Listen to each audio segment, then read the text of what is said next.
Cada octubre, millones de personas en México y en medio mundo se pintan la cara como una calavera elegante, se ponen un sombrero de flores y salen a celebrar la muerte con orgullo. Esa imagen se llama la Catrina, y hoy es uno de los símbolos más queridos de la identidad mexicana, pero el hombre que la dibujó por primera vez no la creó para celebrar nada. La dibujó para burlarse, con bastante mala leche, de un tipo muy concreto de mexicano, el que se avergonzaba de sus propias raíces indígenas y se disfrazaba de europeo aunque no tuviera ni para comer. El símbolo que hoy usamos para enorgullecernos de quiénes somos, nació, en realidad, como una crítica furiosa a quienes negaban serlo. Hoy vamos a contar cómo pasó una cosa a la otra.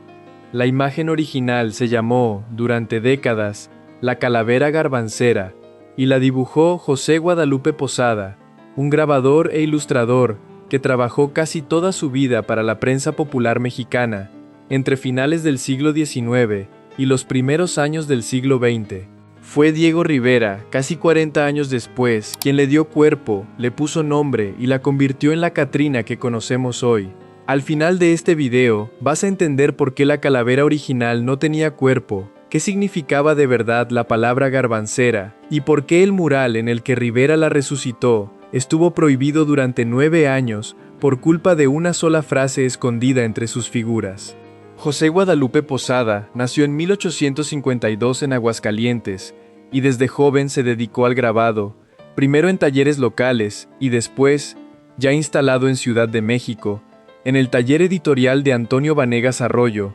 una imprenta que producía a diario hojas sueltas baratísimas, vendidas en la calle por unos centavos, con noticias, corridos, chismes y sátiras políticas ilustradas. Posada podía llegar a producir varias planchas grabadas al día, trabajando a un ritmo casi industrial, y se convirtió en el ilustrador más popular de ese formato. El pueblo llano, que apenas sabía leer, entendía perfectamente sus dibujos sin necesidad de descifrar una sola palabra.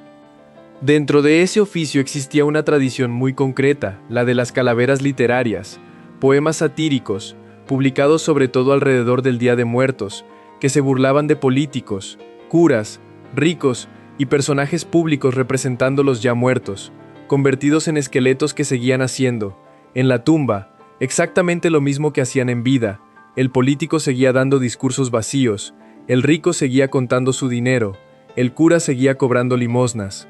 La idea de fondo, muy mexicana, es que la muerte iguala a todo el mundo, y que reírse de ella en la cara es una forma de quitarle el miedo. Posada dibujaba las ilustraciones de esas calaveras literarias casi cada año, y a lo largo de su carrera creó decenas de esqueletos distintos, cada uno con su propio oficio o su propia sátira concreta. Posada trabajaba sobre todo con grabado en metal, técnica que le permitía tallar sus dibujos directamente sobre planchas de zinc con ácido, un método más rápido y barato que la xilografía tradicional en madera, perfecto para el ritmo casi diario que le exigía la imprenta de Vanegas Arroyo. Se calcula que a lo largo de su carrera produjo varios miles de grabados distintos, entre calaveras, ilustraciones de noticias sensacionalistas, corridos populares y estampas religiosas, casi siempre sin firmar y sin cobrar derechos de autor sobre ellos, ya que trabajaba como empleado asalariado del taller, no como artista independiente. Esa condición de trabajador anónimo y prolífico es, precisamente, lo que explica por qué, durante décadas, casi nadie relacionó su nombre con sus dibujos más famosos. Firmaba poco, cobraba por pieza, y la propia imprenta reutilizaba y recortaba sus planchas sin ningún control sobre los derechos de la imagen. Aquí está la primera pregunta que vamos a dejar abierta un momento. Si Posada dibujó docenas de calaveras satíricas a lo largo de toda su carrera, ¿por qué esta en concreto, la garbancera, es la única que sigue viva 115 años después, mientras todas las demás quedaron prácticamente olvidadas fuera de los círculos académicos? Guarda esa pregunta, vamos a volver a ella. La calavera garbancera apareció hacia 1910 o 1913, justo en los años en que estallaba la Revolución Mexicana, aunque no se conserva con exactitud la fecha del grabado original. El nombre viene de la palabra garbancera, que en el México de esa época no se refería literalmente a una vendedora de garbanzos, sino que se usaba como insulto social muy concreto, se llamaba así a la gente de origen indígena que, al conseguir algo de dinero, renegaba de sus raíces, dejaba de hablar su lengua materna, adoptaba modas europeas, sobre todo francesas, y trataba de pasar por blanca o por aristócrata, aunque en el fondo siguiera siendo tan pobre como sus vecinos. Era el México del Porfiriato, el largo gobierno de Porfirio Díaz, obsesionado con imitar a Europa, con avenidas parisinas, tranvías eléctricos y salones afrancesados, mientras la inmensa mayoría de la población indígena y mestiza vivía en la miseria más absoluta. Posada, con su calavera, apuntaba directamente a ese tipo de hipocresía social, gente indígena que se avergonzaba de serlo y se maquillaba de europea, mientras el país entero estaba a punto de estallar en una revolución precisamente por esas mismas desigualdades. Y aquí está el detalle que casi nadie explica bien cuando se habla de este grabado. La calavera garbancera original de Posada no tiene cuerpo, es literalmente solo una calavera, un cráneo desnudo, coronado por un sombrero enorme, elegantísimo, cargado de plumas de avestruz al estilo de la alta moda francesa de la época. No hay vestido, no hay manos, no hay figura humana debajo del cuello, solo hueso puro sosteniendo un sombrero carísimo. El chiste, cruel y muy directo, es exactamente ese. Por muy elegante que sea el sombrero,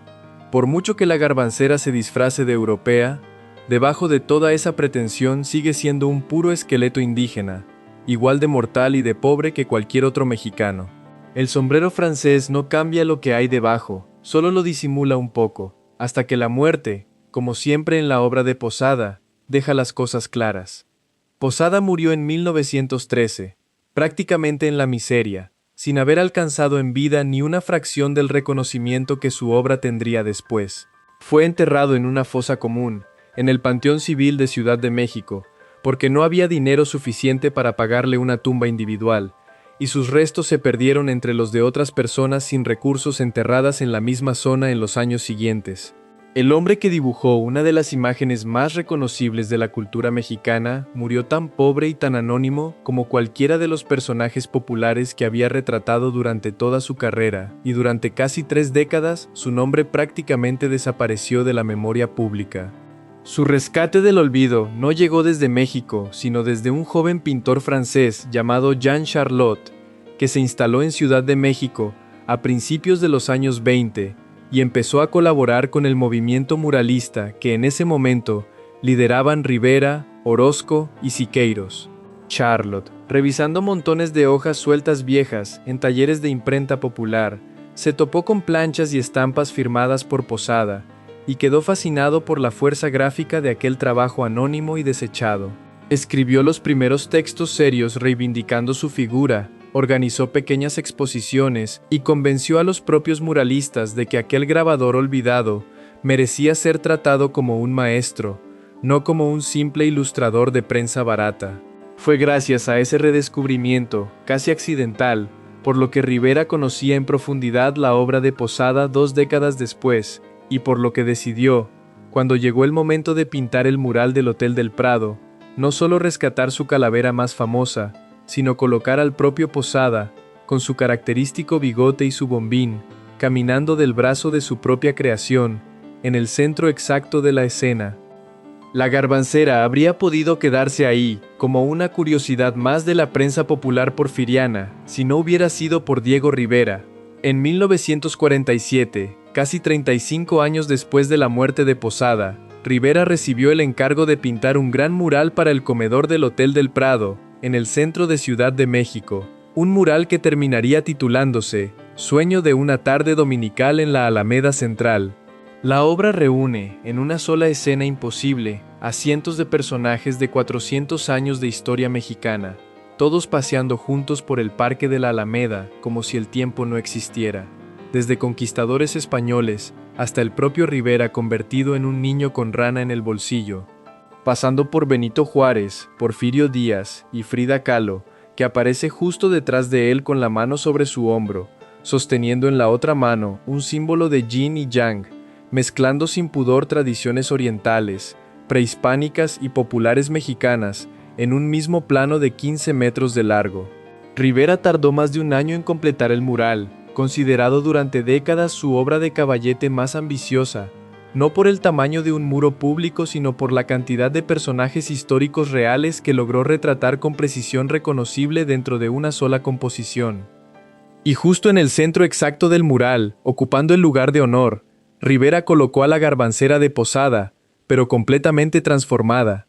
Le dio, por primera vez, un cuerpo entero, un vestido largo, elegante, y sobre los hombros, una boa hecha de plumas, que no son plumas cualquiera, sino una referencia directa a Quetzalcóatl, la serpiente emplumada, una de las divinidades más importantes de la cultura prehispánica mexicana. Rivera tomó una calavera que originalmente satirizaba a quien rechazaba sus raíces indígenas y la vistió, precisamente, con el símbolo más sagrado de esas mismas raíces. Fue también Rivera quien le dio el nombre con el que la conocemos hoy. La llamó Catrina, de Catrín, la palabra popular mexicana para referirse a un hombre vestido con elegancia excesiva, casi con petulancia. Y en el mural, la Catrina camina tomada de la mano, a un lado, del propio Posada, su creador original, y al otro lado, de Diego Rivera niño, vestido de domingo, como si el propio pintor se colocara a sí mismo como heredero directo de aquella calavera satírica,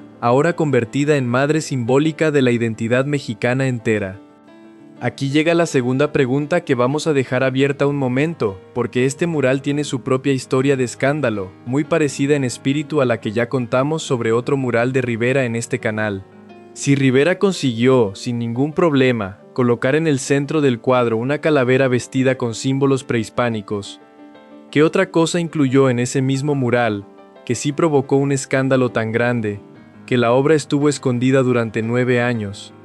La respuesta está escrita, literalmente, en una cinta de papel que sostiene uno de los personajes del mural. La frase «Dios no existe», atribuida a un intelectual liberal mexicano del siglo XIX llamado Ignacio Ramírez, conocido como el Nigromante, que efectivamente había pronunciado esas palabras en un discurso real en 1836. Rivera, ateo declarado toda su vida, incluyó la frase como una cita histórica real, no como una opinión personal suya sin contexto, pero en el México profundamente católico de 1947, aquello no importó lo más mínimo.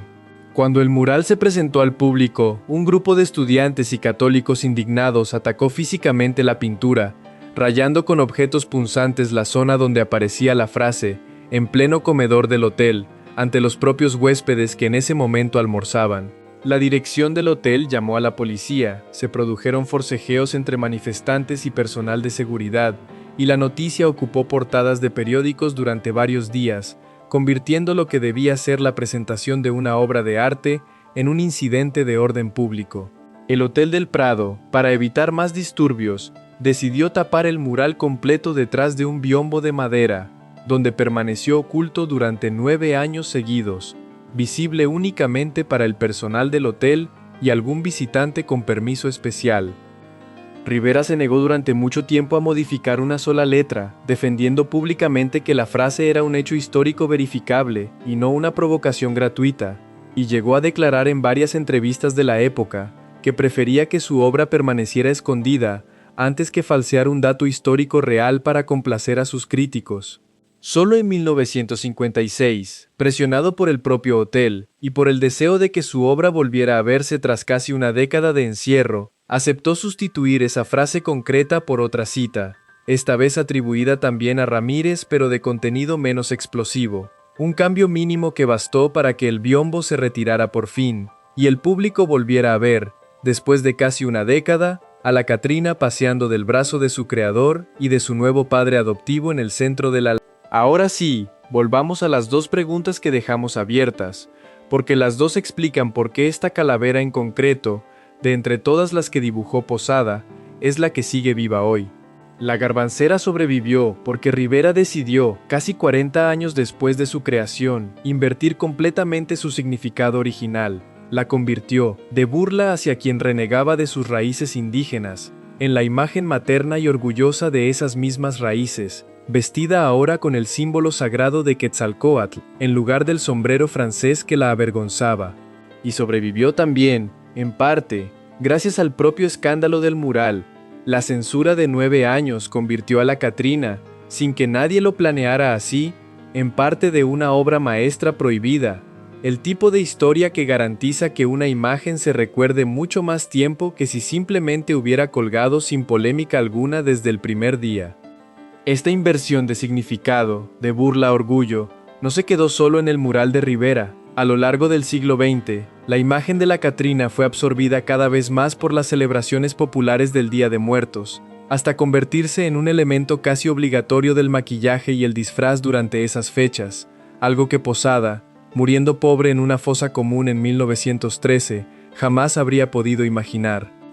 Hay un dato final que pocas veces se cuenta y que resume mejor que ningún otro esta historia de imágenes que se transforman solas. En 2015, la película de espías británica Spectre, de la saga James Bond, abrió su primera escena con un gigantesco desfile de Día de Muertos por las calles del centro de Ciudad de México, con carrozas, calaveras enormes y miles de catrinas caminando en procesión. El problema es que, hasta ese momento, ese desfile no existía en la vida real. En México, el Día de Muertos se celebraba tradicionalmente en los cementerios y en los hogares, no con un desfile multitudinario por las avenidas de la capital. La escena, filmada con permiso especial del gobierno mexicano, fue una invención casi total del equipo de producción de la película. Pero el desfile ficticio tuvo tanto éxito internacional que al año siguiente, el gobierno de Ciudad de México decidió organizar uno real, inspirado directamente en la escena de la película, y desde entonces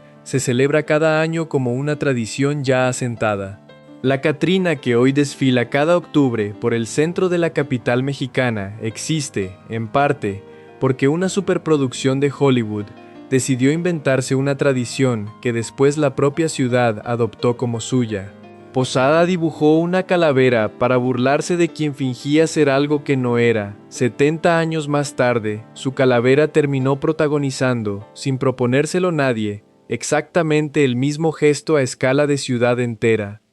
La próxima vez que veas una Catrina, en un disfraz, en un mural o en una pantalla de cine, recuerda que esa imagen empezó siendo un puro cráneo sin cuerpo, un chiste amargo sobre la vergüenza de las propias raíces, antes de que un solo pintor decidiera, en un comedor de hotel de Ciudad de México, ponerle un cuerpo, un nombre y una boa de plumas sagradas, y convertirla para siempre en otra cosa completamente distinta. Si te ha gustado esta historia de sátira, censura y reinvención, suscríbete para la próxima obra que vamos a descifrar capa por capa, y cuéntame en los comentarios si conocías el origen real de La Catrina antes de ver este video.